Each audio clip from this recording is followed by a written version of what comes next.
Champions ট্রফিতে শিরোপা জয়ের লক্ষ্য নিয়ে সংযুক্ত আরব আমিরাতে যাচ্ছে বাংলাদেশ, এমনটাই জানিয়েছিলেন টাইগার অধিনায়ক নাজমুল হোসেন শান্ত।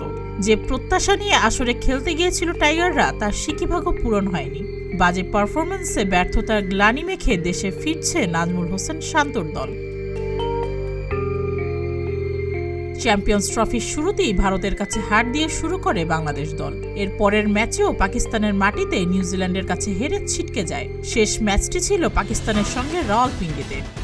এই ম্যাচে সান্ত্বনার জয় পাওয়ার লক্ষ্য ছিল টাইগারদের, তবে বৃষ্টির কারণে ম্যাচ পরিত্যক্ত হওয়ায় সান্ত্বনার 1 পয়েন্ট পেয়েছে বাংলাদেশ।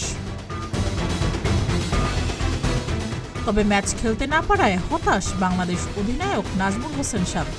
দল হিসেবে কোনো প্রাপ্তি না থাকলেও পেসারদের পারফরম্যান্সে সন্তুষ্ট বাংলাদেশ অধিনায়ক। ম্যাচ পরিত্যক্ত ঘোষণা হওয়ার পর শান্ত বলেন, আমি খুবই হতাশ। এই ম্যাচ আমরা সত্যিই খেলতে চেয়েছিলাম, কিন্তু আবহাওয়ার ব্যাপারে তো আমাদের কিছু করার নেই। চ্যাম্পিয়ন্স ট্রফিতে দলের ভালো দিক নিয়ে নাজমুল হোসেন শান্ত বলেন, 2 ম্যাচে আমরা যেভাবে দীর্ঘ সময় খেলা ধরে রেখেছিলাম সেটা সত্যি আমাদের জন্য খুবই প্রেরণাদায়ক। আমরা আশা করি আমাদের ভুলগুলো থেকে শিখতে পারব। বোলিং নিয়ে শান্ত বলেন, আমাদের ফাস্ট বোলিং ইউনিট নিয়ে আমরা সবসময় ভুগেছি, কিন্তু গত কয়েক বছরে অনেক ফাস্ট বোলার এসেছে। তাসকিন, নাহিদ রানা, ফিজও আছে। আমাদের দারুণ একটি বোলিং আক্রমণ রয়েছে। আশা করি তারা তাদের কাজ করবে এবং দলের জন্য সেরাটা দিবে। সুস্মিতা, প্রতিদিনের বাংলাদেশ।